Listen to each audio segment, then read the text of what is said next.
Still starting, I think. Now we are start. Hello everyone, this is NGC joining again for their, well, sort of the first, but sort of technically the second episode of the 24-bit podcast. And we're going in mostly hot for a lot of our thoughts on the Space Jam 2 trailer. Because after spending on so much time on the discussing the controversy the last time, I thought, oh wait, let's actually discuss the trailer that was released. And several of us are coming in very, very hot from just watching it, so we're skipping to that news story first. So, what are your thoughts on the actual trailer? I'm gonna raise my hand. Space Jam 2, ready, Space Jam 1. Yes, it's legitimately a flipping Ready Player One. Like really? Okay, I get it. Like the original Space Jam was an advertisement for Michael Jordan's, like the Jordan stuff, alongside with like showing a bit of his history. It says, but Space Jam 2 with LeBron James, it's basically a story about his son getting isekai'd over to like a mysterious world, and then suddenly War Machine's actor just comes in and just goes like, "Do you want to get your son back? Then you have to play a little game with me." And then we literally see all the references to all the pop culture icons such as Game of Thrones and all that jazz, and I'm just like, you're kidding me. We are not going Ready Player One at this. And we are. With LeBron James even right now, oh, this is like some of the puns we have to fight and clean the Iron Giant. I'm just like, this is it. This is insanity. This is like, I don't know how to feel about this. Like, I have mixed feelings is how I feel about this, because on the one hand, I do love basically how it's not just the Looney Tunes, it is all these other characters are going to be referencing to, which is like, in my opinion, one of the most, I wouldn't say disappointing, but like underutilized parts of Ready Player One is like, it was basically less about those characters being there and more like people personaing those characters. If you know what I mean, like it was just like avatars, not actual like those characters. Why this is going to be actually more of their characters. The one big hang up I have about this is like, I know it's not, that's basically all like sugarcoating, because it's going to focus on the Looney Tunes. For some reason, they're going to make up some bull crud reason that they can't use Superman, Gandalf, and the Iron Giant as like players in this basketball game. They're going to have some reason where it's like, oh, here's the Looney Tunes. And all the other characters, all that awesome like Space Jam pumping music, they're going like, they're showing all the Scooby-Doo gang, like Iron Giant, Game of Thrones, Dragon, all that. That's just going to be basically in the background stuff, I fear. Which, I mean, on some level, it does have to be the Looney Tunes movie, and just, yeah, they're probably walking a thin line trying to take advantage of the fact that they have those other characters without allowing them to solve the problem. Which, I don't know, it's going to be one of those things where, like, they could try to tightrope it 100 different ways, and you just never know if they pull it off or not until you see it. Yeah, that's true. I guess I'm the only one that actually likes it. It actually looks pretty cool. Or is it just me? Like, I don't know what's like. Okay. No, like I said, that's why I said let's be honest with you. That's why I said I have mixed. That's why I said I have mixed feelings, because I actually there are parts of this that look exciting, but it's exciting. I know. I could see, like, if I was a young person and I wanted to, watch a silly movie, it's not going to be like the first, but sorta, kinda. And a movie that I was actually thinking about that it looks a little like is the new Jumanji. If you have you watched that? What? With Rock and stuff like that? Jumanji? That movie is better than it has any right to be. To the game. Well, they're our characters, which makes it funnier. But for some odd reason, my mind just went to like, oh, they're going to do all of the reboots like that, you're going to be trapped in the game or in the internet, and then you're going to become cartoons and stuff like that, which I think is clever. The whole deal with like, ooh, we have your son and stuff like that. I'm like, okay, It's a father-son story. but yeah, Yeah, I mean, I don't have any beef with that part of the story. It's just really more of like they're gonna have so much window dressing here. Like, yeah, how much of that is actually gonna distract us from like what is supposed to be the focus of the story? Whether or not it's really gonna be like the father and son dynamic here, like when they find each other in the end, or like when LeBron James wins, or we're going for like something about LeBron James having to like learn how to adapt to like his current surroundings because. yeah. All right, I don't think you actually found the perfect word I was looking for was window dressing. That's what I'm concerned about. Yeah. Is like I, I won't deny like the stuff looks awesome. Like I love like that's one of my biggest hype thing with like Ready Player One is like just having all those characters and all that like within one universe is an awesome and properly utilized idea. yeah. And that's what I'm just concerned is like I'm a little like okay if Spaceman does use them, Space Jam does.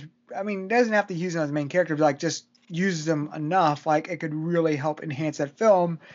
However, if it feels like we're basically baited and switched, it could have the opposite effect, where it's like, okay, you hyped up all this, and then they're literally just like basically the audience.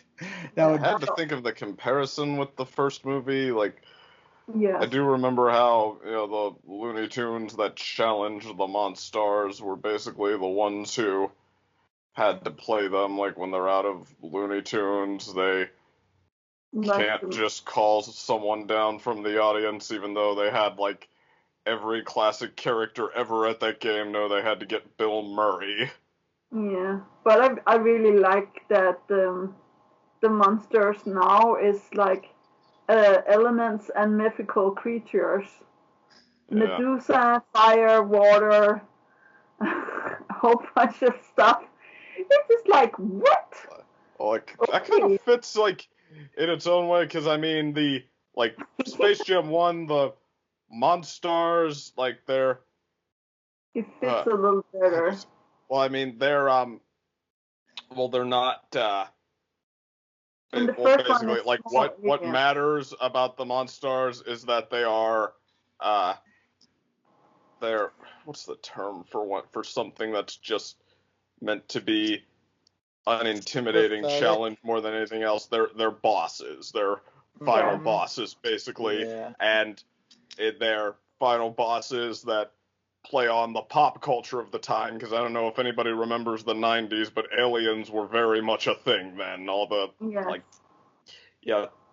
everybody wanted their mascot or their antagonists or, their all kinds of products they were selling to just be the, big-headed, green-skinned, or just some kind of aliens. They were everywhere. I still remember, like, stickers with an alien. Mm-hmm. High 4. I had that too. It was very much a thing. So yeah, that was like mining pop culture to pick appropriate final bosses from this. It seems like now that we're more into like super beings and all that, they're trying to use that to create some kind of the Goon Squad, whatever it is, characters that you're really excited to see throw down with the team we're rooting for.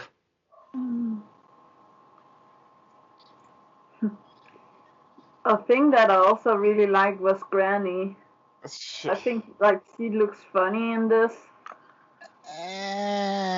That was the weakest part of the trailer for me. You think so?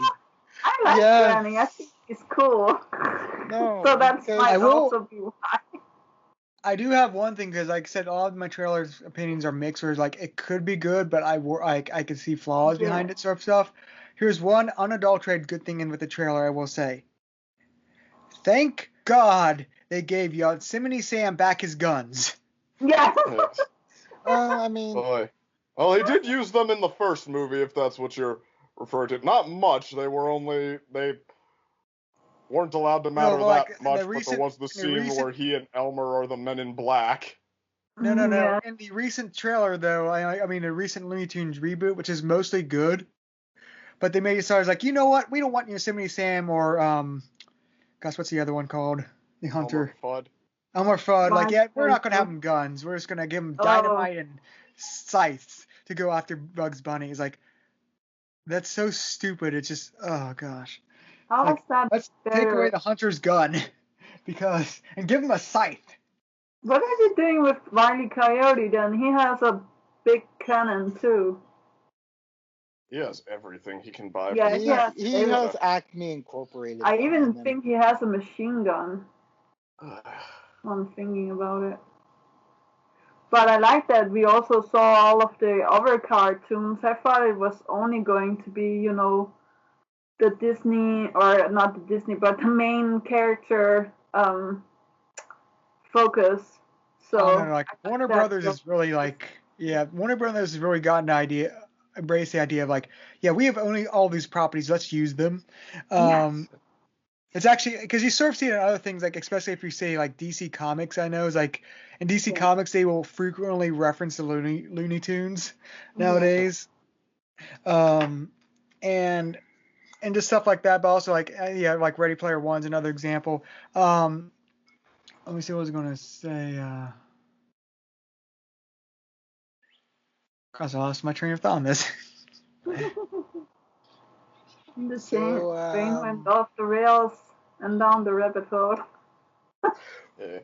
I mean, I will say, like, stuff like, Granny is stunningly really old school.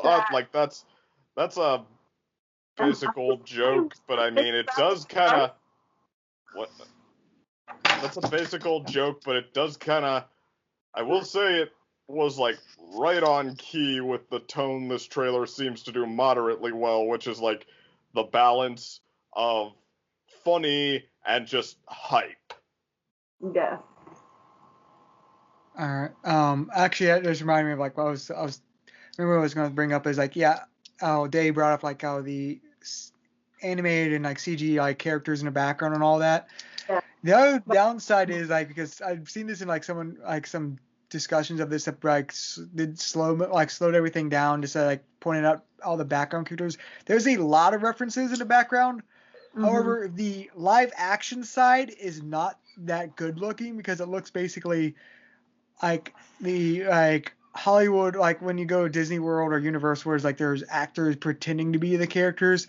It looks like that, except for even cheaper, because they have like knockoff Morpheus in the background and like someone who's obviously like Schwarzenegger's Mr. Freeze, but very obviously not Schwarzenegger.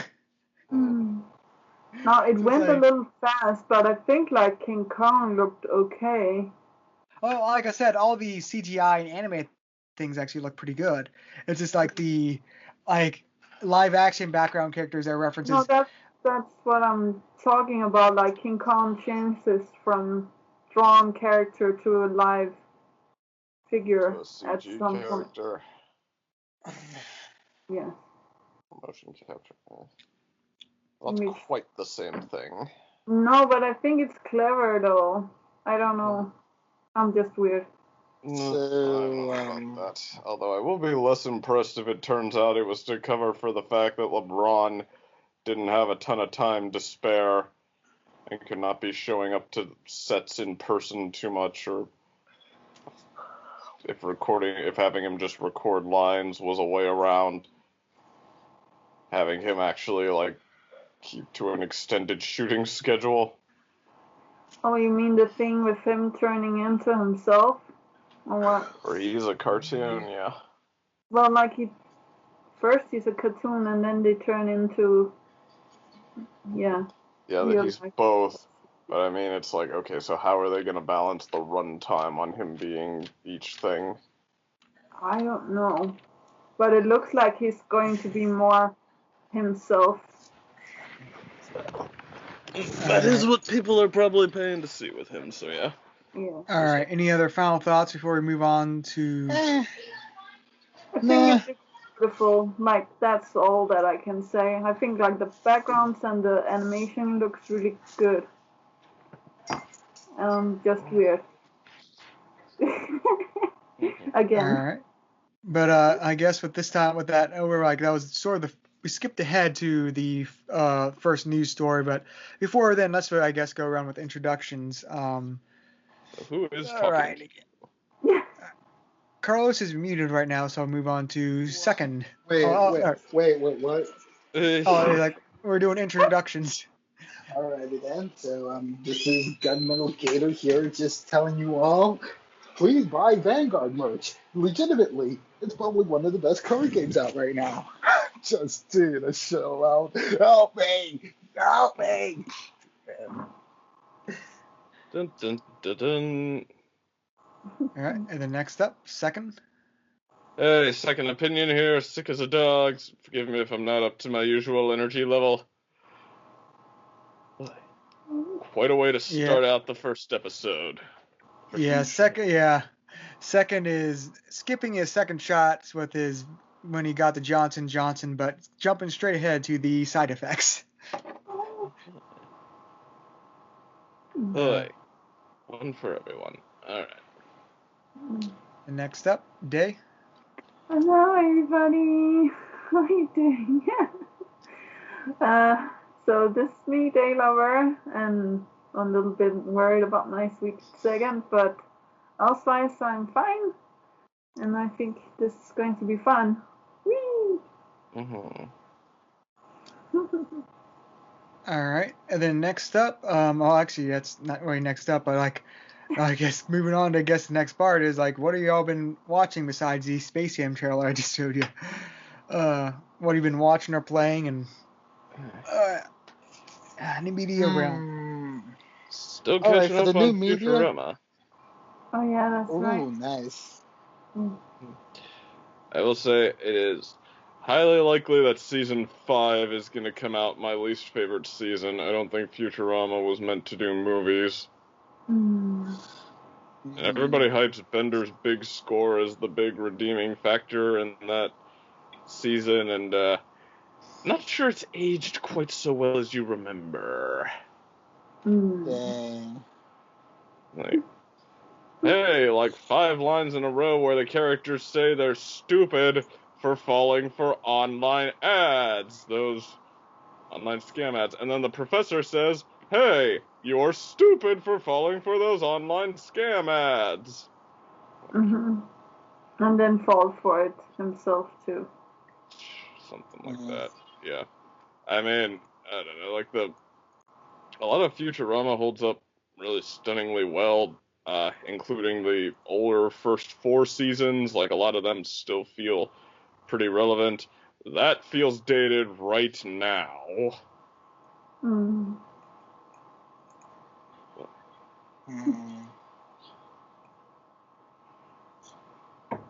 So then, I guess for me, I've been taking a perusal through the spring anime lineup. Okay. And I found a mediocre anime about a dragon. Hooray for me! Wait, is it the one with like the finding a house or something like that? Dragon's housekeeping. Housekeeping. Yeah. It's that with one. the elf. Oh, dang it! I was actually looking forward to that one. Let me just tell you. I could possibly watch another 2 episodes of it, but if it doesn't change its tune, I might get bored of it and might forget it like later on in the season.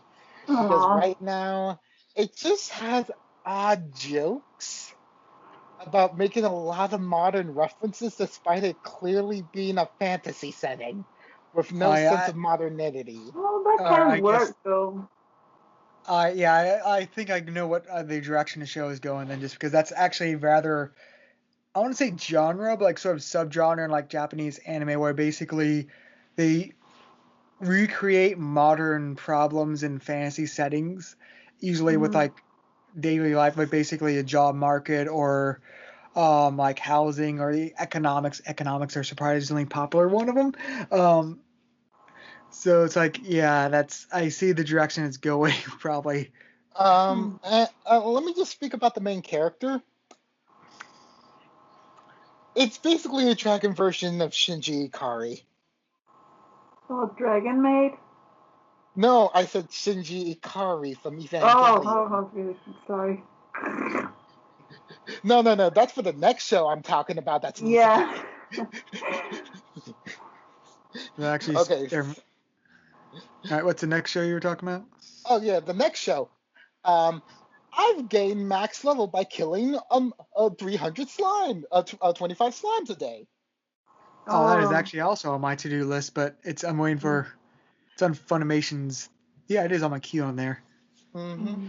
So yeah, so this one, basically, we basically have a bare bones like introduction of like, oh, woman overworked herself to death. Basically, she dies, and then basically she gets reincarnated. She talks to the goddess who basically grants her immortality and youth regeneration, which makes her constantly looking young. So yeah, just like that with no stipulations and such. She comes in as a witch, a blonde witch, and then basically is like off easy, living the easy life for the next 300 years, just doing the same thing over and over again. Until she checks herself with like the guild, which gives her income, and then by scanning her, she's apparently level 99, and then that catches the ears of a lot of adventurers who want to challenge her to like fight her to prove that they can like fight off against like one of the strongest beings in like their world basically. That fails, and she gets max level after that fight, and then a dragon pops up in front of her door and basically challenges her to a fight in which if they win, basically like they'll prove that they're the strongest like in the entire like region and such. And it's like just basically like harassing them to the point of like, I'm just gonna wreak havoc and like in this village if you don't accept this. It's like, okay, fine. And again, basically when the fight goes on, she basically decides to use a free spell on the dragon's mouth as it's about to do its fire breath, like after they did it the first time. And basically the dragon gets so confused and such, they basically break open the entire house that the witch was living in. So basically, she threatens them to like, I need you to rebuild my house now. And if you try to skimp off on me, oh boy, you do not want to know what I'm going to do with you. So basically, after the dragon gets started like rebuilding and such, then it turns out the dragon like comes into like to the village like in which she has to stay in temporarily as a woman. Mm-hmm. So yeah, we're going to Dragon Maid rather things. Well, then that would be a dragoness, I guess, from the start. Yeah, it But it is. was a dragoness. It was a dragoness, apparently, even with the deep voice. Yeah, that's an ongoing. Actually, gosh, that reminds me. Yeah, that was a funny ongoing joke, especially where they changed form and all that. It goes all the way back to your. Guess what's the name from Bleach? The cat. Yeah, so basically, like, it looks like the show's gonna be about like the witch getting like friends and also trying to teach them like her new lifestyle of like living things in order to not overwork herself, even despite the fact that the dragon has limitless amount of energy. She's basically like, no. I'm not letting you overuse the word hard work for this. I did this, and look at what it got me, basically. So now, like, the dragon is basically like training underneath the witch now. Mm-hmm. So at least that one. At least that one sounds like it's got good reception so far. Which, yeah, like I said, it was on my to-do list, which means actually that slime isekai have a very high hit ratio apparently. If slime isekais, which one? And then Rimuru, and then like the little boy, and then like the witch raised their hands up. It's like, yes, no, I mean. Why is there a slime monster isekai? Why is there a witch isekai who slays slime? And why is there a slime isekai in which the person is the slime? Yeah, But yeah, that's just gonna be. also, I think you said you seen the first episodes of Eden Zero. Oh yeah, the first two episodes of Eden Zero, and It's basically fairy tale in space, but also it looks like to be developing relationships about how people feel about technology. And I'm just like, oh, this is actually intriguing. Because like legitimately, the main character, who's basically like the son of like the Demon King, so they're not hiding at this time, unlike the original fairy tale. Spoiler, by the way. But yeah, so basically, like he's raised in like in an amusement park world full of nothing but nothing but like automatic robots who basically Okay. have certain roles, and they basically put him in the role of a mechanic, and they tell him like, oh, they tell him like at the end of the episode, oh, you did not actually fix it. Oh, we had self-repairing functions built into us. You're just basically playing the role of a mechanic. You were actually like secretly like a puppet this entire time, while we robots are now gonna uprise and take over the world from Ooh. humans who invade. And then basically like the Lucy lookalike character by the name of Rebecca is basically like a YouTuber, reporter with like her companion Happy, who has a black end to his tail instead of a white one like the original fairy tale. Yeah, and don't And spoil the special thing with Happy this no, time. no, no, I'm not saying anything about it. I'm not saying anything about it. I only mentioned about the tail. The tail being the Yeah, only difference there.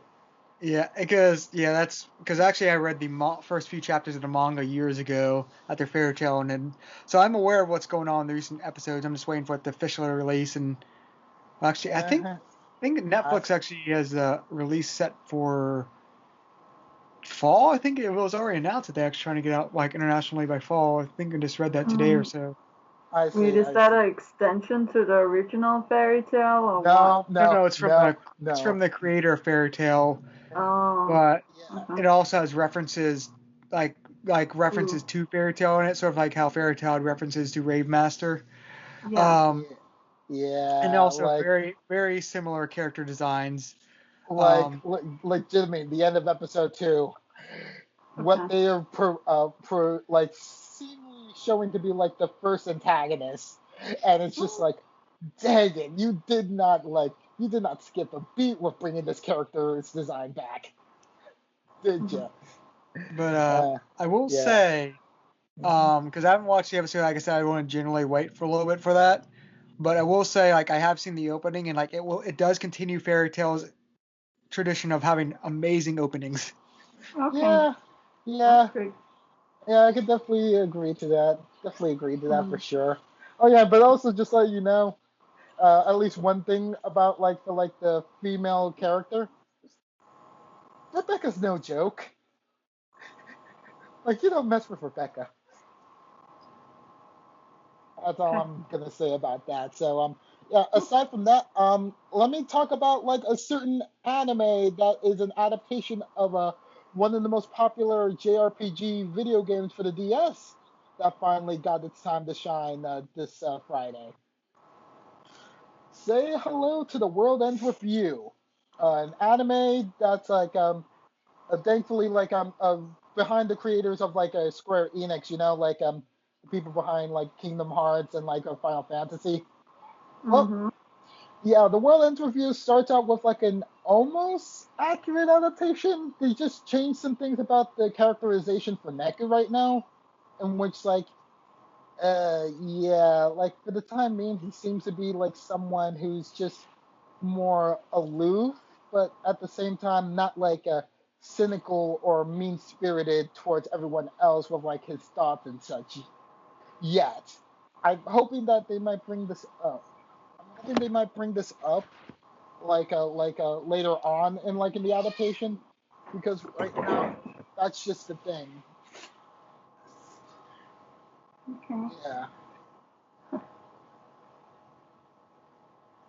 All right. They are second. Do you have anything you've been watching or playing? Well, I'm still playing Final Fantasy 10 and 9 from Monday to Friday on Twitch. So yeah, there's that. And I watched new series, but it's not going to be anything for you guys called The Circle, where it's like a social experiment. but I know that you guys are not into weird stuff like that. Oh yeah, they remind me send me a link on Facebook to your Twitch account so I can actually add that Sure. to your YouTube because I'm keep using a YouTube account. But yeah, if you mostly want to market Yeah. your Twitch, I can put that there too. It's also like something that's, I'll not say new because I had from a long, long, long time ago I had it, but recently one of my friends called Book Cover actually persuaded me to start twitching again, and then I just kept on going with it, and I'm going to continue like every day, Monday to Friday. So for Monday to Thursday, it's Final Fantasy X, and Friday is Final Fantasy IX. And Final Fantasy X is a no summons run, so I'm not allowed to use summons. So right now I'm going around capturing monsters so I can get the best weapons. I know it doesn't make sense for the ones that doesn't play the game, but what can you do? Yeah, that's on my to-do list. Is eventually get around to Final Fantasy 12. It's one of those games I'm meaning to Oh finish yeah, since the PS2 I have era. heard so many good things about that, so I might like even try that when I'm done. But I was so disappointed with Final Fantasy X too, so I'm like afraid of dipping, getting myself into something that I'm going to regret again. Well, the But thing is, like with mm, Final Fantasy 12, it's like a very different style. It's like very like much like a Shakespeare play, which puts off some people. And also like the combat is more sort of an MMO style, which like MMO. turn-based ish, but also Oh real well, time. it's like that in all of the other games too, No, but no, unless it's you count, no, it's unless there's some of the ones that's not turn-based. But yeah, it's much more like live action live based. action turn-based. Yeah, that's like Yeah, Final Fantasy 9. yeah, it's like it plays much more like World of Warcraft than Final Fantasy. Oh, actually, Oh, no, so no. open world live. Yeah, yeah, Okay, it's like you well can like like that, position your character. that I Yeah, like.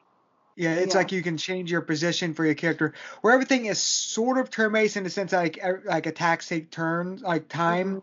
Mhm. It's like before you can do your more special attack, but like you're generally in a live. You're not pausing things too much. You're in a live action environment, Yeah. I just which is don't need to be addicted to a game again as I was with World of Warcraft. So maybe I will keep it on the down low. well, I But mean, we'll this see. doesn't have an end point, even though if it has some extremely hard optional bosses, but that's Final Okay, Fantasy. it has an endpoint. Yeah, because it is Final Fantasy like a 12, so it is a yeah. Well, That's why I don't try 14 though, even though it has like apparently it's amazing and also yeah. has some pretty awesome trailers as of late. I'm like I can't even try it because it's an MMO, a traditional MMO that's basically endless. It's like yeah, Yeah. I don't have the free time for that. No, I like stuff like that. So, and how it is right now with the things from Monday to Friday, it goes good. I have completed Final Fantasy 9 and 10 so many times, so it's just like funny to go through the games and just, I'm taking my time. I'm not speed running, I'm not doing 100%, like, I'm just playing. Dear gosh, like trying to 100% a Final Fantasy game would be Oh, I impossible, could but it's probably do that with Final Fantasy 9.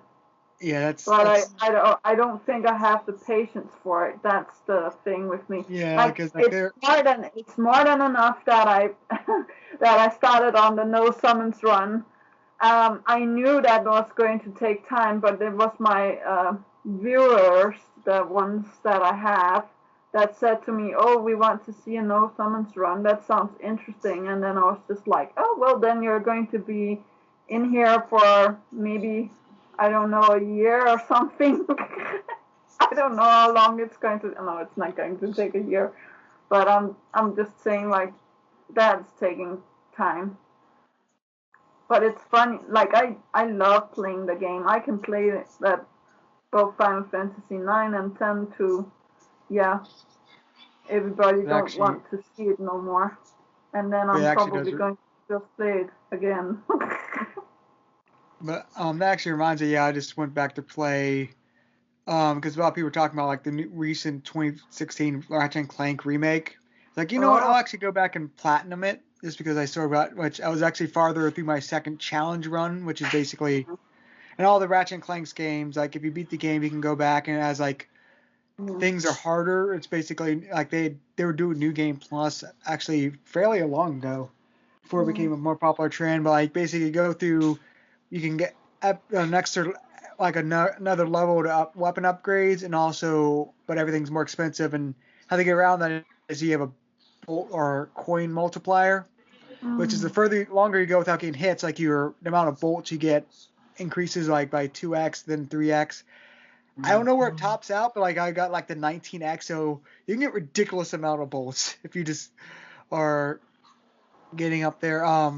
But yeah, I That's actually fun. platinumed it last night, and yeah, Yes. like if you really get like the Rhino, like the ultimate weapons, because I had because some trophies I missed, so I had to go through another time after the challenge run and do it again, and like.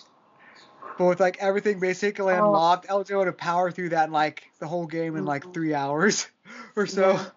Like I also Uh, had like Crash Bandicoot and Spyro. The only thing that's a problem with those two games is like they are so high capacity, so like the game is lagging, and you can't play Crash Bandicoot while it's lagging because you need to be like really centered and everything needs to run smooth there, or else like you just die every time.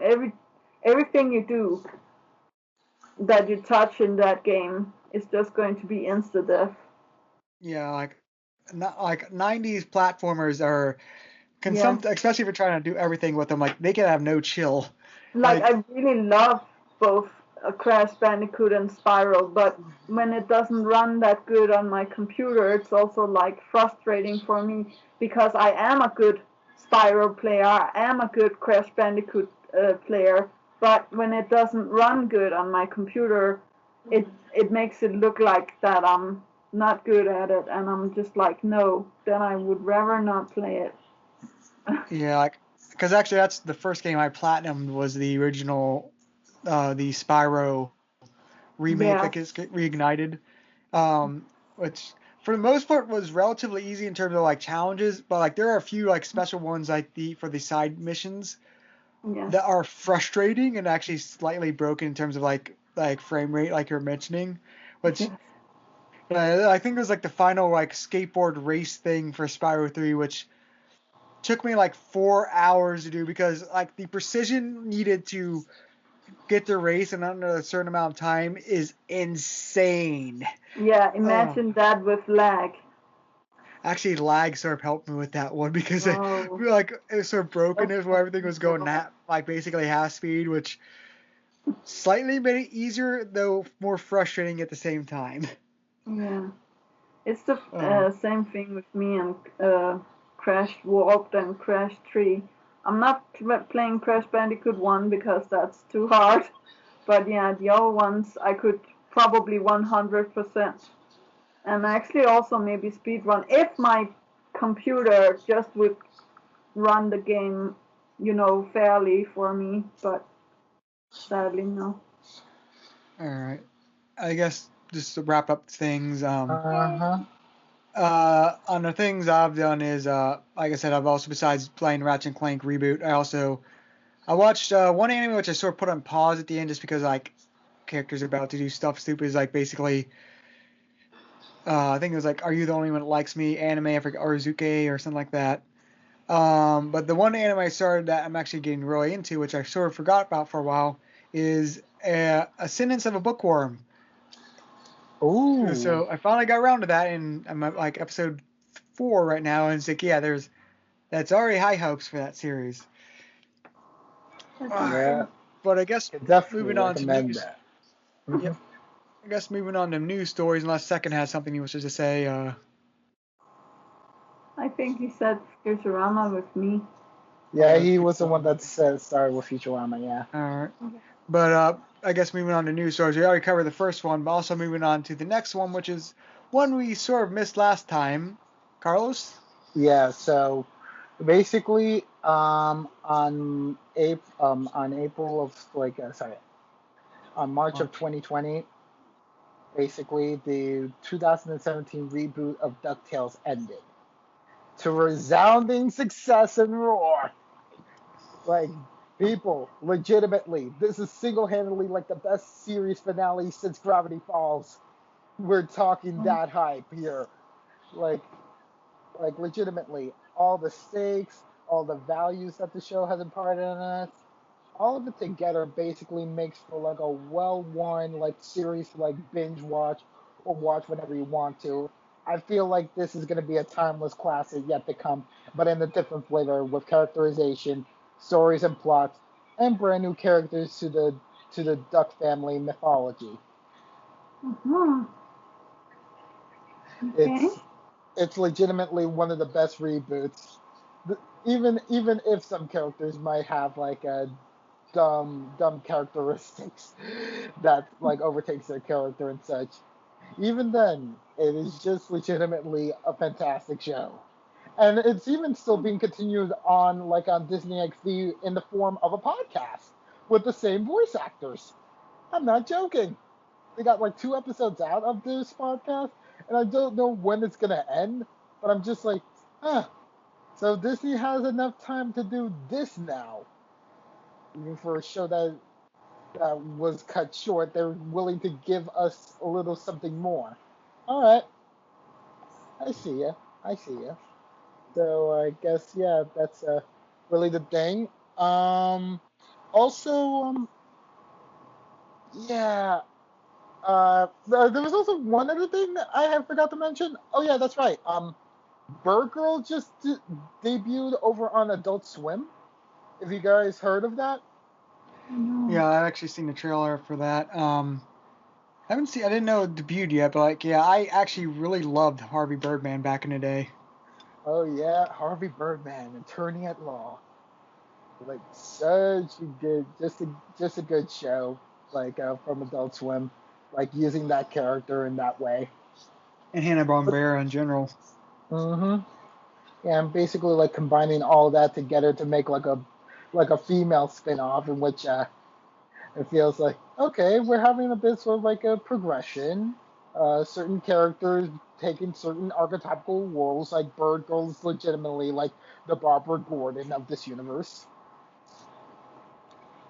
So yeah. Yeah, you'll get the full context of what I mean by watching the first episode because it's legitimately that plot line. Okay. So all in all, I'd say like Adult Swim is looking pretty high, going with like avians for their theme for this year for new shows on their block. Okay. All right. Now on to the other news stories, which I think these will actually punch through quicker than last time.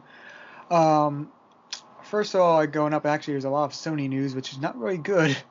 Weird and also different. One which I sort of forgot to bring up last time, but I can't remember if it was between last time or not, but yeah. Crunchyroll's acquisition by Sony is put on hold for review by the Trade Commission for if it's a monopoly or stuff like that. So it's put on review, so it's not canceled yet, but it's up in the air if it will still go through. If we'll get the funny roll, whatever you want to call it. Um, my opinions on it is it'll probably go through unless someone's bribing them for it not to go through, like Disney or Netflix or something like that. Yeah, because there's much bigger media mergers than this. So, like Disney buying Fox, that went through without a hitch. So, the only reason this would not, I imagine, if someone is intentionally pushing for it not to because they want it. At least that's my thoughts. And the other, do you have thoughts on that? The Crunchyroll merger just put on hold. All right, moving on, I guess. Oh wait. I have a little something. There. It's just it's basically like it prevents what used to be like something that the anime community wanted, but now since a few years later we kind of got wiser and think now like yeah, Sony being the one in control behind the merger would be the worst idea.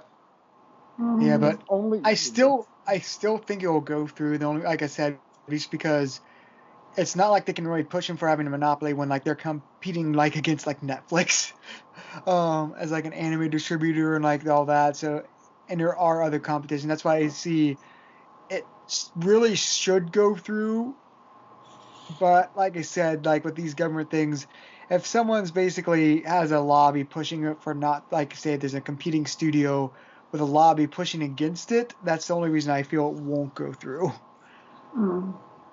Because like dubbing, like basically dubbing rights and distribution right, it's like the minor end of it because like it's relatively easy to have like introduce the distributing and publishing side of it compared to actually like owning the anime studios themselves. Mm. Because like it's really literally they can go with other people through it and all that. So that's why I feel the anti-monopoly and antitrust things are probably not going to be too affecting of this, but it's up in here. Like I said, like bribes and very good, very pushy lobbyists from other companies can do a lot. So we'll just have to wait and see. But into other Sony news, yeah, this is more a funny story, or depending funny good or funny bad, depending on what side you're on it. Is a Sony developed first party studio game is going to be on Xbox Game Pass with MLB The Show. Which Okay. I know, like I brought that up just because I don't think any of us care about baseball games too much. No, Fair not really. guess. I mean, I only played one baseball game when I was 13. That was it. Yeah. I don't even know. Yeah, that's what I said. That's why I brought up the idea. Like the main thing about it is like, yeah, MLB The Show is actually a Sony developed from San Diego Studios first party game. The MLB last, well, actually, I think 2 years ago now, basically said, yeah, we like this contract, but cocking gun, like we want this on other consoles because we see how freaking successful the NHL, NFL, and NBA is on their like other multi-console things. You're putting on other consoles or else. Well, Mm-hmm. now they also put it on Game Pass, where it's like yeah, you get it free on Game Pass. You're still paying $70 on PlayStation, but it's free on Xbox Mm-hmm. system. So yeah, that's a interesting development to say the least. That sounds like a ripoff. Yeah.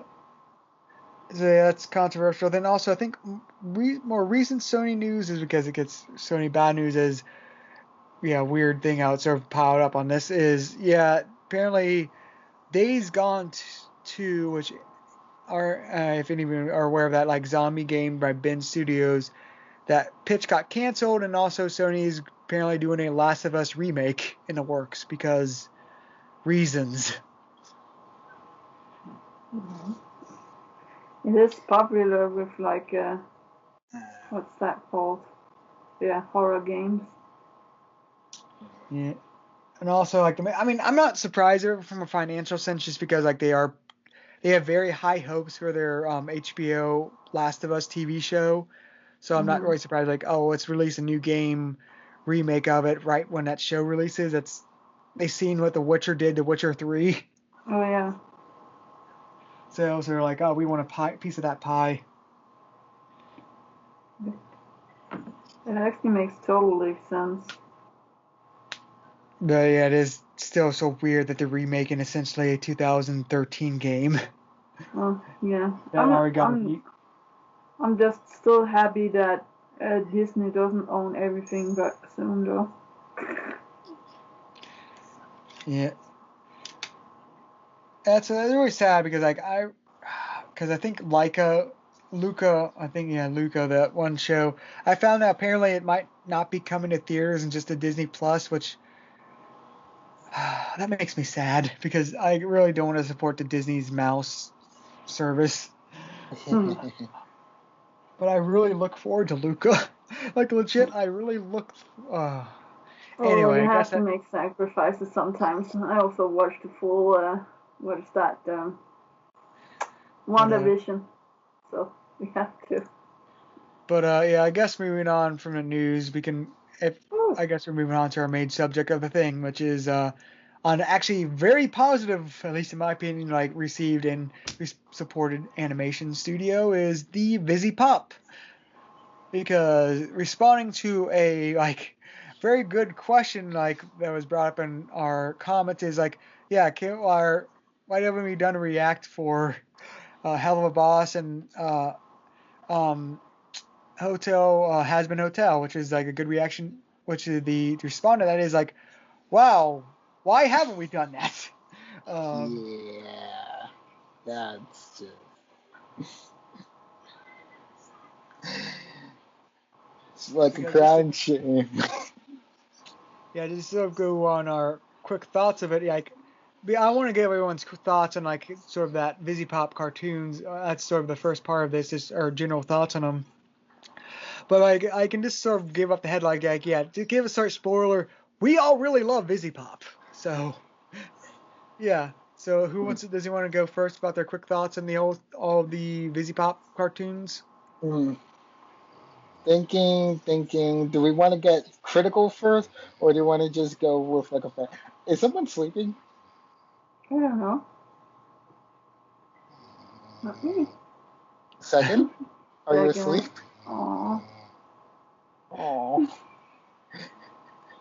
Well, unfortunately, our critical opinion is not available for to talk about Fizzy Pop creation. So Just to I say guess, reference, this is not like a reference to his like opinions on Vivziepop. He actually does really like the cartoons from what I've seen. He's yeah, just that shot, the vaccine shots really doing a number on him if you can tell earlier in the show. Yeah. yeah, yeah. Oh. This is the after effects for you all. I But wish I could not. just go and be there right now. I feel so Uh, bad. yeah. So I But guess I'll yeah, just go ahead and say it. So for like we're starting with Hasbin Hotel. Or Oh, sort of go. It's sort of yes. for a free form. We're just going our quick thoughts on them right now, and then we're moving on to our favorites show mm, from them. favorite show from Vizzy? Okay. So right now, I honestly would say Hell of a Boss is doing fantastic. Like I honestly preferred it more than like Has Been. But the show I'm actually more of a fan of is actually Suphobia, even though it's not actually a show right now. It just only was like a short that was done for like Patreon. Because like I was actually a Patreon supporter for Vizzy Pop like 5 years ago, like supporting them for like their Suphobia comic, like looking in to see like the creative world building and such, looking into all those details and such. Like Mhm. and since we're talking about 5 years ago, this was before Zootopia came out, which honestly that kind of affected her in a negative way when that happened. Uh, just similar names and such can really do something like that to a creative mind. Yeah. But yeah, like Suphobia with like its whole idea premise about like these bunch of drama club kids, like hanging out in a weird fantastical world full of mythological creatures hidden to the naked eye of humans, like them trying to live peacefully and such. And with creative characters such as Zill, who's basically like a chimera of sorts, though no one knows specifically. Then we have his girlfriend Kayla, who is basically like a kangaroo. Oh. Then we have Jack, who's basically like his best friend and such, who's basically a bad luck magnet, as the special would show you. Mm. Then we have Spam, who's basically like the comedy relief song maker. And then the Purple Cat, where I kind of forget their name. Violet. I believe their name was Violet. Or Vexy. But yeah, they're basically like a riot, like a Raven like character, who like off balances like the spontaneity of Spam. And then we get characters like Damien, who you wouldn't know from like the special, but in the Zootopia canon, he's the son of Satan. So, yeah, wrap that around with your husband hotel theories. I'm sorry. I'm sorry. I have Oh, my I've own seen some complicated. conspiracy theories that are like deep on that show. It's like, wow, that's because like apparently there's just a lot of like not official Twitter content and stuff like that that there's like background details which are Mhm. very deep for the show. It's like, okay, that's not revealed, but interesting to know. Yeah, it's overall like, yeah, like Damien was like my first take before we had the introduction of Charlie in Hazbin Hotel, Mhm. which Charlie isn't bad. Damien's just basically like the archetypical trickster, prankster of the group, you know? Mm. But yeah, all in all, like it's a very enjoyable setting in which like even though it didn't have like the narrative lens on like one of the only human characters that like the Mhm. comic was like leading with like a Cameron, it still is like a really nice like watch, like seeing like the interesting like mythological like a drama that occurs when like demons try to invade upon like the safe haven that is like the school and like and the city there, you know? Like it it can all be like a very trippy, very interesting like experience like when you really read it and when you actually like watch it yourself. Plus I didn't really mind the songs in it because they're actually good songs, entertaining songs that you'll actually put into your iPhones and such. Songs that don't make you feel like I'm watching a Disney movie. No, it's like really good songs from Perry Grip and such. So all in all, I would recommend like you guys checking out like a if you can find it the original Zoophobia comic and the Mm. special. And Okay. and even though it's not like a rated PG-13 or above story because it doesn't have swears and such like that, it's a really good watch. Like with Okay. enjoyable jokes and such. So yeah, that's my hot take about for Zoophobia. Huh. All right, Day, you want to go? Well, I actually didn't know what you were talking about first when you said it Oh, quickly, but we have our what is that date show, so I guess the a little of that. But elsewise, I'm actually a little blank. I don't know why my mind all of the sudden went to nowhere and back again. all right. So, what are your thoughts on the helluva, has been hotel and such? Well, the hotel is great. Like I think it's funny and then there's good characters. I just wish that it was a little bit more there was more was that variety in the like there's a lot of things that they go in and they try to date, but I wish that there were like even more, or how to say that. Maybe I'm just being too greedy. And you can't have everything, but elsewise, like, you know, I really like the main leads, the two guys. Yeah, that's all that I can say. Oh yeah, I also think that the drawing style is interesting,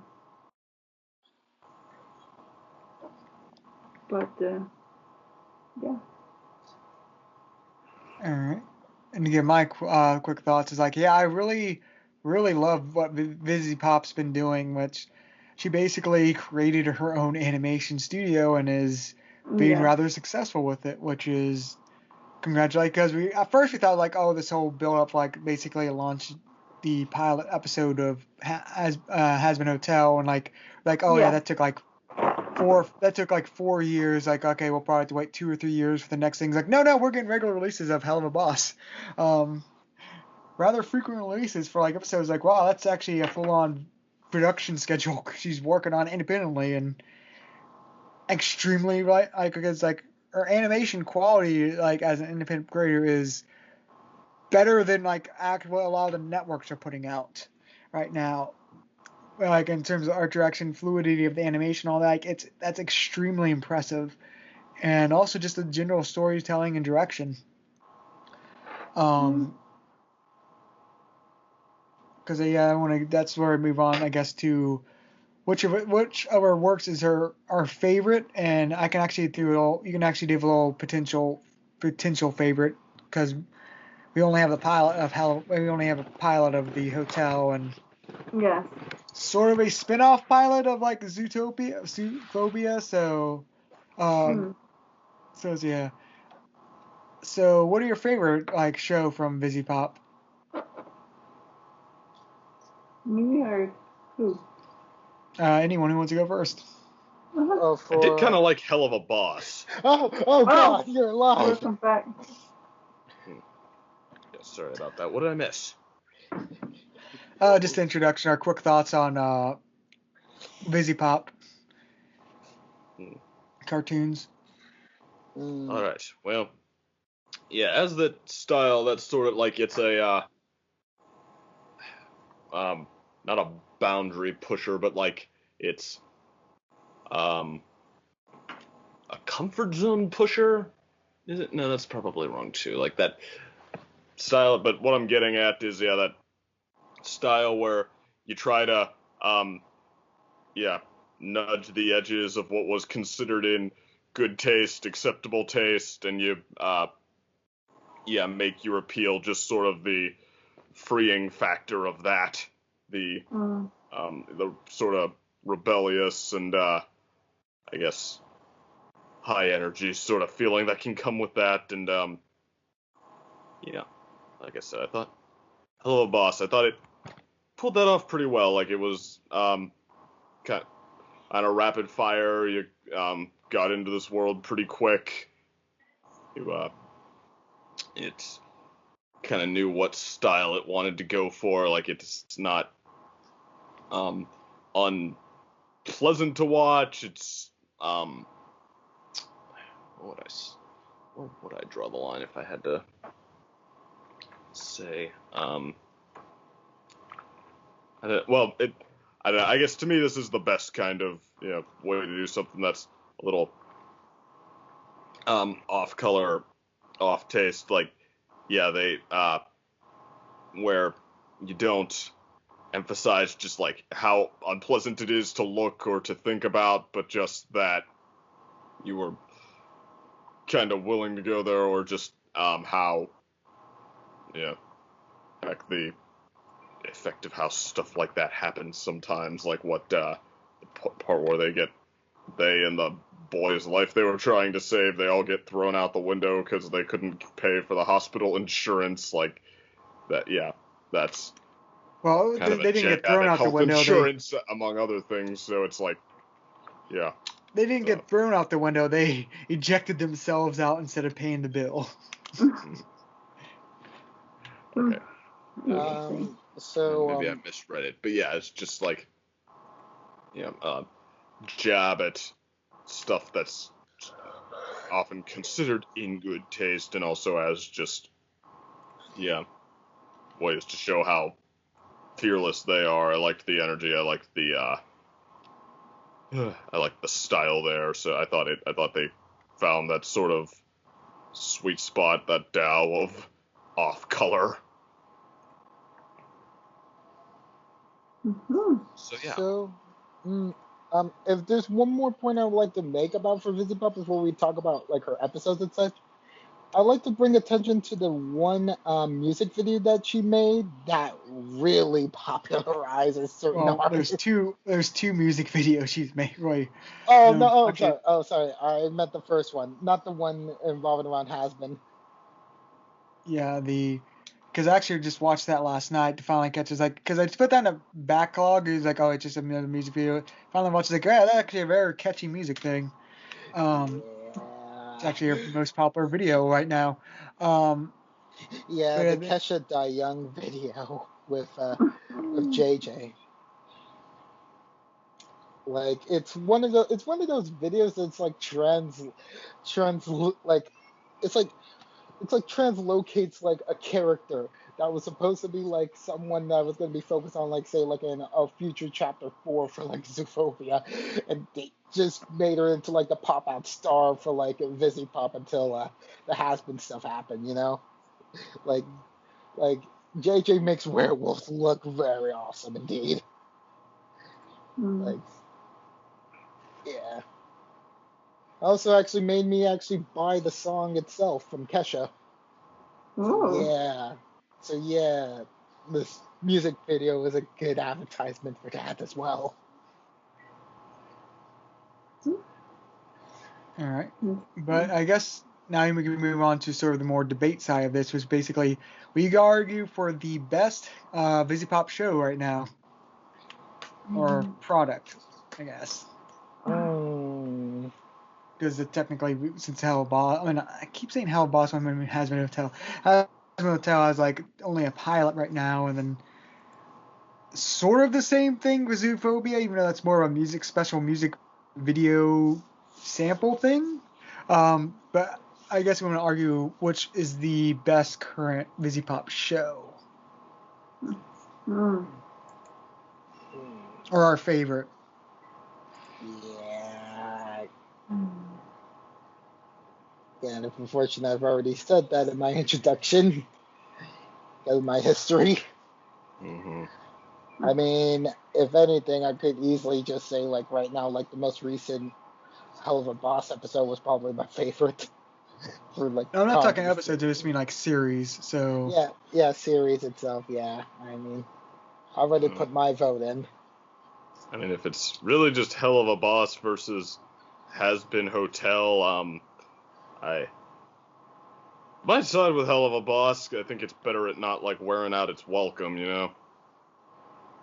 yeah, I think that's one thing I sort of bring up is like, do most of us agree that like Hell of a Boss is currently like the better show on there? Yeah. Yeah. Yeah. Oh, I mean, a lot can change in, well, heck, 2 episodes, let alone. Well, no, there is 2 episodes. Is the let alone? Never mind. But yeah, hell of a like. Point being that Has Been Hotel 1 pilot episode. That's a lot can change. Yeah, because that's like sort of one, and we've been that's again the main topic things is. Well, before we move on to sort of that, which is I also do want to give a special note. Like, yeah, I too also have high hopes for Zoophobia, but because I really am charmed by its style, and I actually think I could potentially be my favorite of hers, but that's a long way from getting regular episodes and story progress. So, yeah. But like we have to say, like I really am loving. Oh, now I'm saying Has Been Hotel for like Hell of a Boss. I just can't get them straight. Too many H's. It's too many.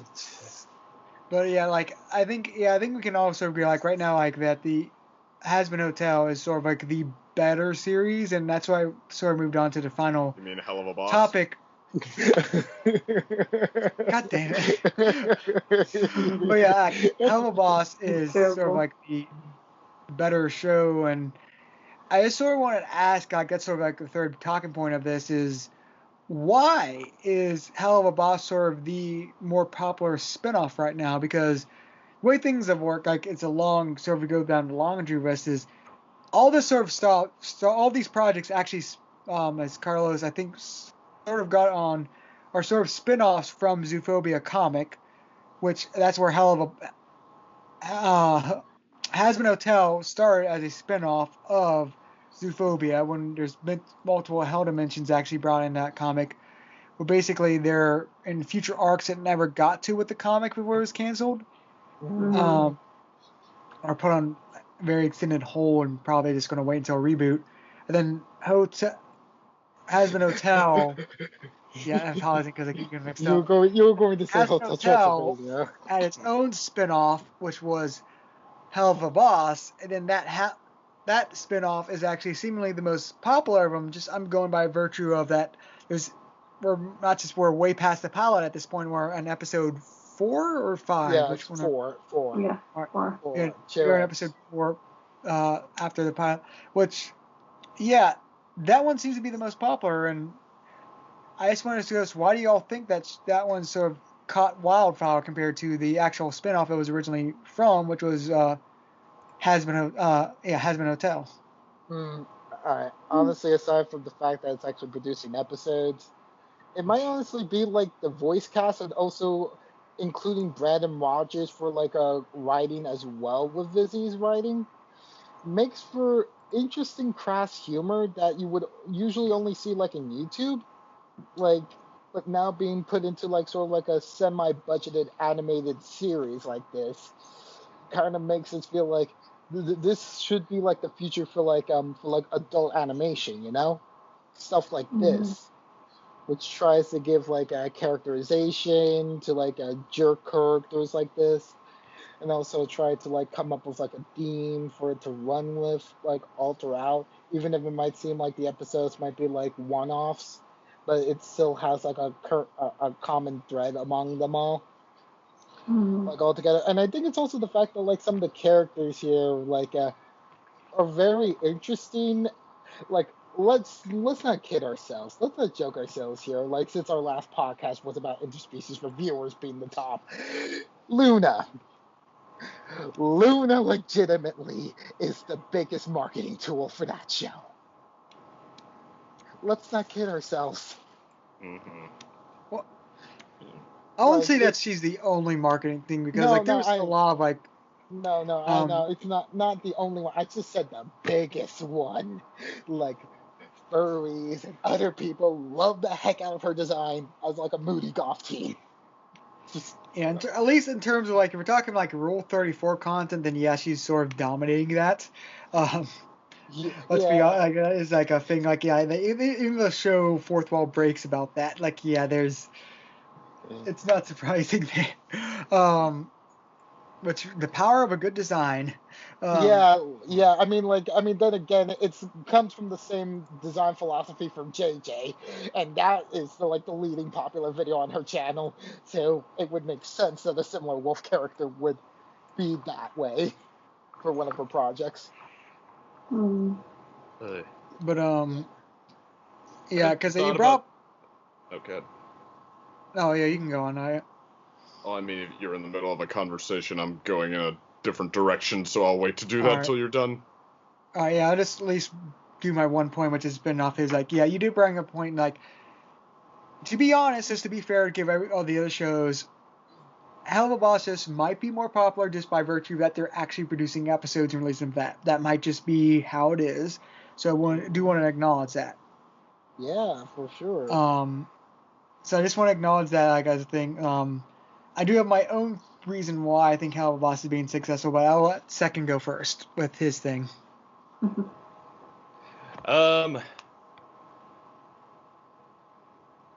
I mean, nothing I can say here that I guess won't be, mostly speculation, since can't say I did my homework enough to,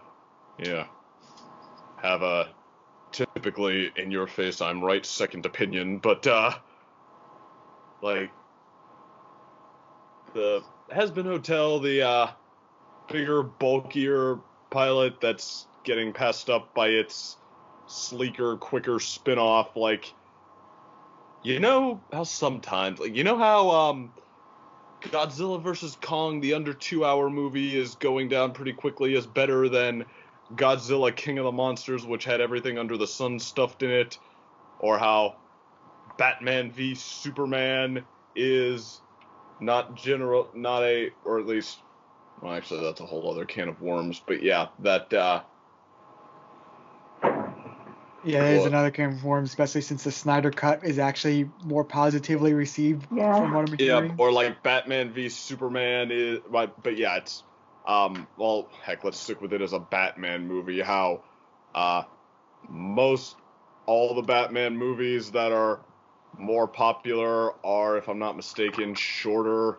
Like, maybe, I don't know, I might need a reminder of how long Dark Knight is, but you get it. Sometimes, ambition can be a burden that is like it can be a double-edged sword. It can be a burden that sometimes, yeah, is hard to carry. Like, I think I get what you're saying is basically sometimes it's like 2 points sort of like sometimes shorter is better with shows, like keeping more clean cut and all that, and also sometimes simpler is better where having less elements in it but just having those elements that are just being more refined can be better than just having a smorgasbord. yeah.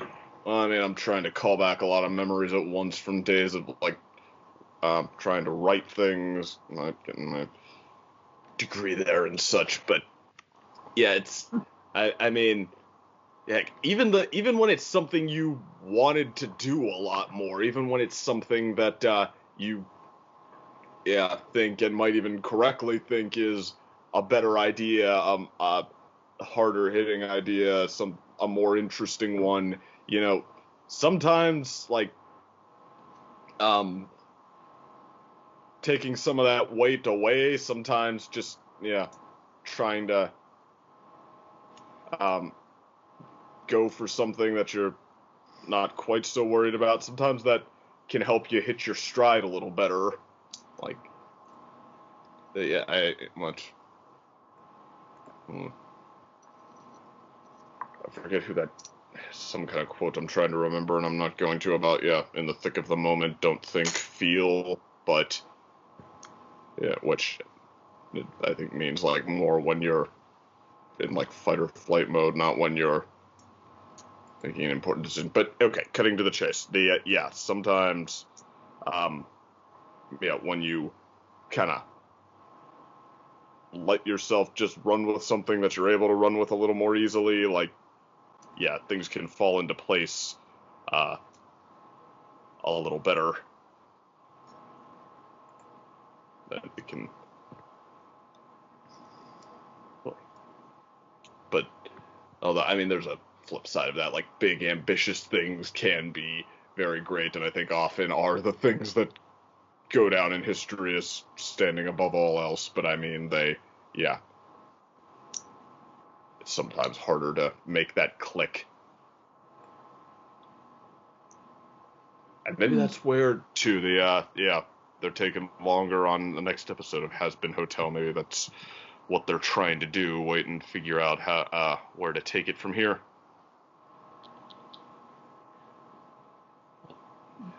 But yeah, I just want to give I think a good example of like sometimes that longer, more stuff isn't better. I think one good example you could use is compare Arrested Development, the first seasons before cancellation, with the Netflix seasons, which the first seasons are like TV shows, so they have the TV length restriction, but like the Netflix newer seasons don't, and are often like 10 to 15 minutes longer. Basically, they have no set end time, and those have not been well received. Yeah. And I agree with not being well received. Mm-hmm. But Day, do you want to give your thoughts? Sorry, thrown off a little bit. What? Like, what do you think Has Been Hotel seems to be more popular? I don't know. Maybe we just like things with hotel and the. I mean, no. Helluva Boss. Why do you think Helluva kidding. Boss is more popular? No, it actually reminds me of like what's that other show called where it's also the dating show that we all like. I forgot its name right now because my brain is like not cooperating with me. But yeah, I don't think I have a lot to say about like it just looks interesting to me. When I saw the trailer for it, I was like, okay, even though that I have a lot of other shows I want to watch, then this is probably also something that I'm going to, put on there. I don't know what it is, though. I couldn't tell you. But it also, again, the drawing style looks amazing. Why in the world can't I figure out what the other one's called? We've been talking about it so much. Zoophobia? No. In our other Motel, calls. Helluva Boss. No. It might not even be a pup thing. It might be just a regular anime that we've been watching that I'm comparing it to. It'll come to you at It some will point come randomly and then throughout I'll this. be like, oh shoot, it was this. Yeah, when you randomly comes to you, don't be afraid just to bring it up in this podcast if it just randomly pops up. You have my permission to randomly insert that. But both me, you, and Gator likes it, and it's like this: two guys that goes into a hotel and dates monsters. Oh, interspecies reviewers? Yes, thank you. Oh, jeez, why couldn't? Oh wow, I don't know what happened to my brain. It's kind of like with me trying to figure out what point I was trying to make there exactly. Yes. Apologize for that, by the way. Yes, but that though. Those two guys, the guys reminds me of each other. I don't know what it is. Maybe I'm just like being really weird. I can bring up like that because here's my thoughts on why I think Helluva Boss is. Actually, yes, I said the right one. Yes. Why I think Helluva Boss is actually more popular. I think it's just a better marketable show for a cartoon series. What I mean is like it's the structure of its idea. It just naturally lends itself to a very episodic format.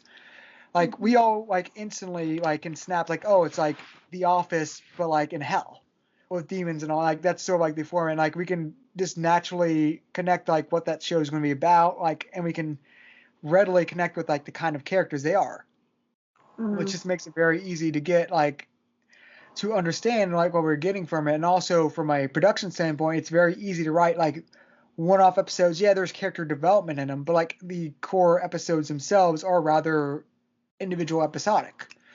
So it's easier to like sort of write and like just sort of and us to accept what they are. Like the whole idea behind it is very episodic night compared to like because I've said this a long time ago. Like I felt Has-Been Hotel is better suited for a movie than a show, which I remember I think back when that pilot was now like just released or something like that. He was saying that, but like Helluva Boss, I feel in his contrast is very much a show format.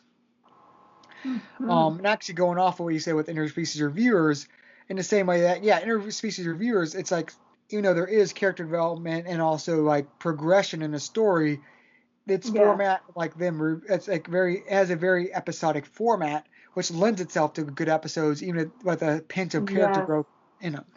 Yes, and I think that is what makes people more interested in it because like we like content like that. We like when there's a little bit more meat to the story.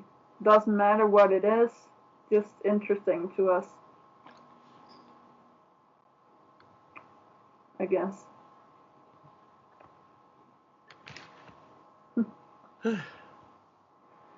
But then again, I'm also a little like, as I said, weird before. I like a whole bunch of shows, not only, that.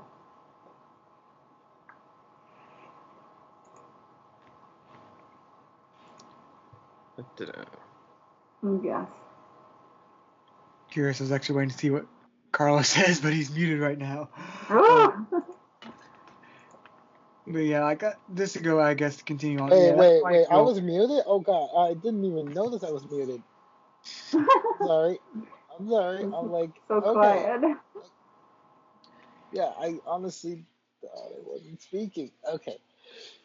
So the moment is like, what's the question you're asking me?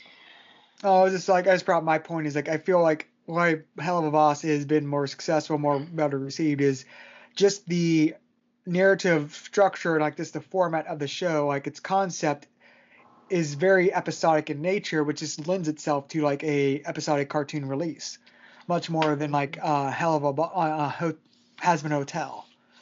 And then Zoophobia actually does have, I feel, a potential for that, but at the same time, it's just such a potential and not actually. It doesn't have a format really yet released for a show. It's basically because like I said, Zoophobia is very much at least in terms of the animation, just a pilot special right now. Not even really a pilot. I really loved it, but it's not really and episodes for it are like years off.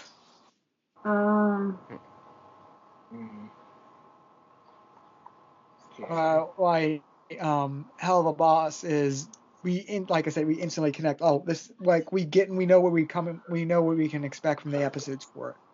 It is a very episodic show. Gotcha. So it's like I really did enjoy like Helluva Boss's like premise a bit more, like maybe just from like the interesting dynamics between like the characters. Like while hopefully like whenever Hasbin finishes development by the studio A117, like then they should be able to like at least flesh out the characters more, make like an interesting show with like that cast and see like what sort of direction they might pull off. I mean, hopefully it might be something like akin to like say whatever sci-fi posts out these days with like maybe like hour-long shows or something like that, or maybe something else. Like feeling that sort of format, you know? Actually, you do bring up another good point, which I forgot is another thing Helluva Boss has is even from its pilot, they have the main cast all interacting in that pilot and all that. And then the episodes we do get that. While Helluva Boss, we don't really get the full cast until like the last 5 minutes, and then they don't really interact much. Like the main characters have some nice interaction and all that, but like it's very like building up to like basically the group getting created, while Helluva Boss just starts with they're already together and just sort of already loving and hating each other. Yeah. It's sort of like creating a band versus a band that's already been a band.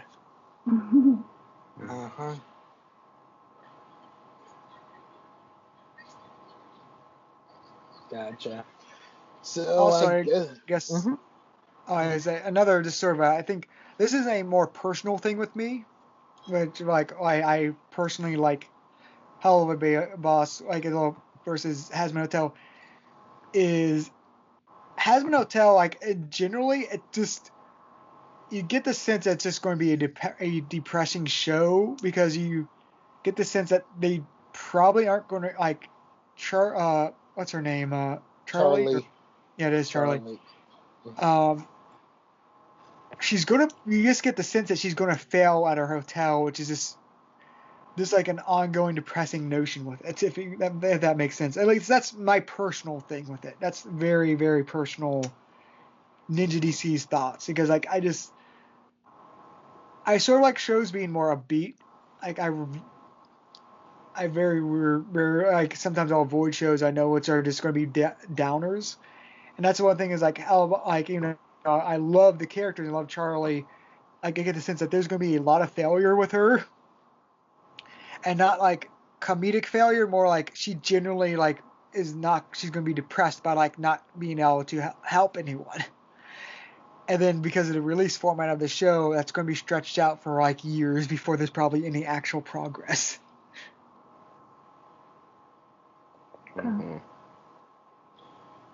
But again, that's a very Ninja DC specific problem, not a wider thing. Like it's an emotional commitment, and commitment can be a weight for people. I guess that was in part what I was going for with that whole ambition thing that Yeah. Sometimes, like, if you seem like you're more immediately having fun with the whole thing, your audience will be right there with you. Mm. Or sometimes it'll be like, what, that Yoga Hoosiers movie where you're making jokes to each other that seem like they were very fun for you to be doing on set, but the rest of us are kind of grinding our teeth, but that's a different issue. That's true. Whew. Nobody knows what I'm talking about with that movie, do ya? What movie? You know that movie that was making advertisements on YouTube a few years ago where the guy gets turned into a walrus?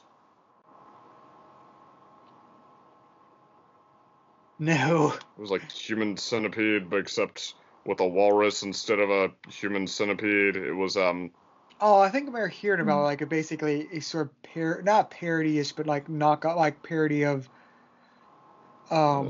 yes, Human Centipede or something. I think I remember someone talking about it. Yeah, directed by, Kevin Smith. Well, anyway, he decided he wanted it to be a loose trilogy or like another one of his universes, and he made, the next movie about how, the character played by his daughter and by Johnny Depp's daughter are these, very weird best friends who work in a convenience store and need Johnny Depp to help them with this, thing that comes up, but I could not get through it, and I mean, I don't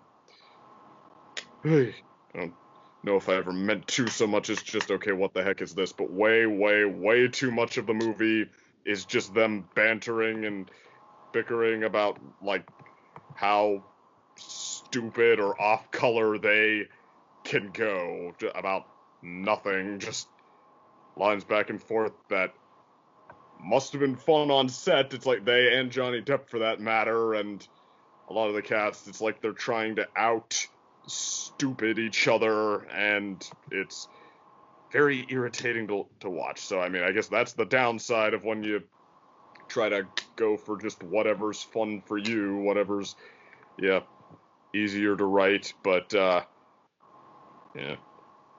So far, it seems like Has-Been Hotel, though, is more the upside, how, it seems like everybody's readily having fun and, found that sweet spot on the kind of material they want to make here. Like, dark off color, but, like, good-naturedly so, almost.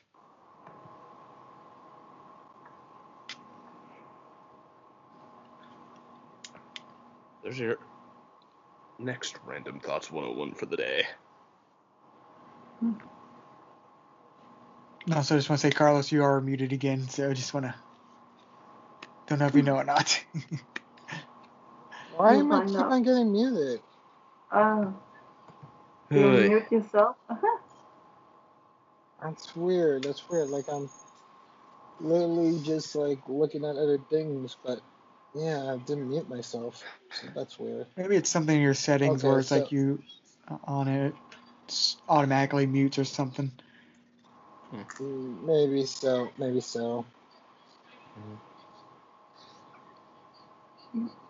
Alright, so, there's not really much else we could say. So that can't be the explanation. I'm sorry, go ahead. Yeah, there's really not much else we could say about the Vivziepop cartoons. They're just generally good. The voice acting talent is quite exquisite. Like, Helluva Boss just has, like, a top-tier voice actors, like, Erica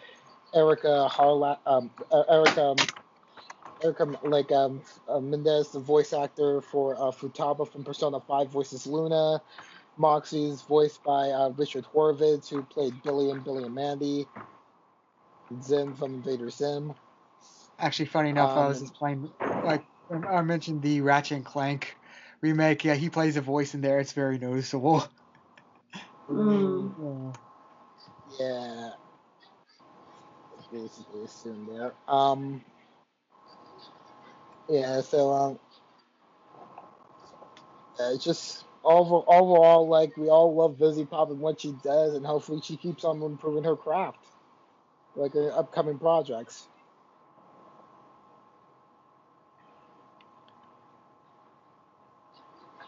Lots of upcoming projects. Fun.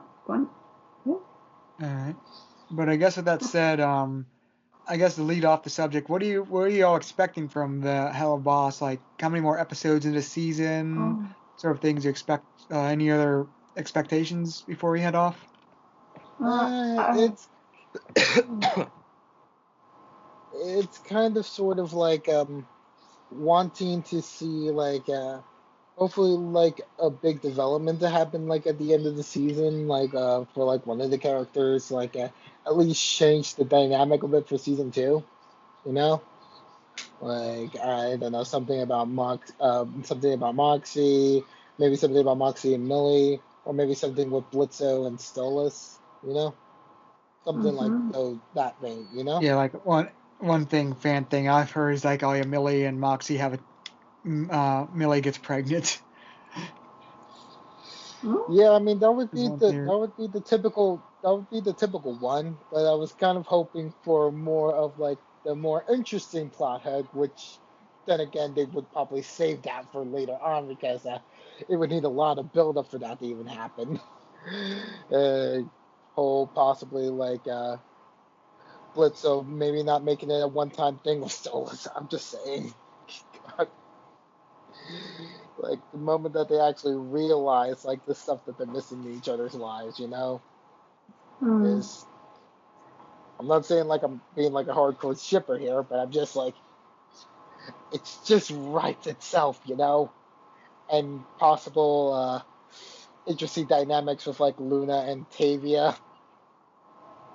The stuff writes itself. It's just God, like I need to see those two together, being friends and such, you know. God, that's just really Luna what and I'm who? thinking. Luna and Octavia. Mm. Stolas' daughter and Luna, the secretary. Wait, who are they? Wait, None of those. no, wait, just repeat that. I was trying to say is like a Oh yeah, like if like Solus's if, daughter, like the owl girl. yeah, yeah, Octavia. Her name is Octavia. How Oh, can you you said forget Tavia. He her kept saying name? Tavia. I was like, he kept saying Tavia. I was like, wait, is it Octavia? Like, uh, yeah, I knew, Yeah, I I'm knew. sorry. Like, wait, them getting together as friends or what? Or Yeah, friends as friends. Yes, that's a yes. Like concept I never heard about. really, it's something that's clear as day for me. I mean, two golf girls who basically don't really have like interesting relationship have basically like a bad dad for one reason or another. One being over I mean, controlling I the other could see one. And I could actually see the episode right itself, or essentially, or like, yeah, their fathers are on an air quote date, as in, Mm. mhm. or legally required like meeting in terms of like I forget Blitzo. Yeah, yeah, And then like yeah. Like they we could start be. talking. Mhm. After through their talks, it's like Luna's just like hanging out and like basically finds Octavia there and it's just like wonders about what she's doing and like at first they don't really hit it off because like it's more about like personal boundaries, not something like instant gratification or anything like that. But as like they wait more and more for their fathers to come back on, then they'll realize that both of them are waiting for the exact same person, for the opposite person, and it's just like, huh, so your father is that guy, and your dad is the imp. It's like it's just it's also kind of funny because like the names Luna and Octavia because ponies. Uh, Eh, just the names are Yeah, nostalgic for us now. yes, Mm-hmm. it is. That's how far we've gone down the rabbit hole. It's been over half. It's been over a full year Hmm. of longing. Then we have the new My Little Pony coming out sometime this year, which What will happen? Woo. Will we be the Brony Wave once again? We are always the Okay. brony wave. actually reminds me, like, what's one thing I'm looking forward to is the one convention I couldn't go to last year because of obvious reasons. Like, they are announcing their plans for this year if they're going to do something or not, but the way they're sounding, there actually might be an in-person con, so huzzah. Ooh, gotcha, I don't want to say yet because they gotcha. literally like basically to be announced, but the discussions they're having on their Discord and all that imply at least it's going to be in some way be more than just online this year. So yeah, it's wait and see, and hopefully it keeps the same schedule because that's what I already work my vacation thing around. But I guess any other final like hopes for Helluva Boss before we head off tonight, or today and tonight, depending on time zone. I got nothing. Yeah. Not really much coming into the brain right now, yeah. All right. Well, like I said, like I think agree with Carlos. So, like I feel that this season of Helluva Boss will end with something happening that sort of changes the status quo. I'm not sure what. As in terms of like how many episodes, my guess is I want to say 10 episodes this season because I feel like the preview we had, which is going through, is for the first half. So I feel like the rest of the half will probably be like 10. It's either or the other way was like the first season is just like the Netflix route where it's like only half of what it is, so it's like 5, and then season 2 will be the rest. But I want to guess 10 episodes for season 1.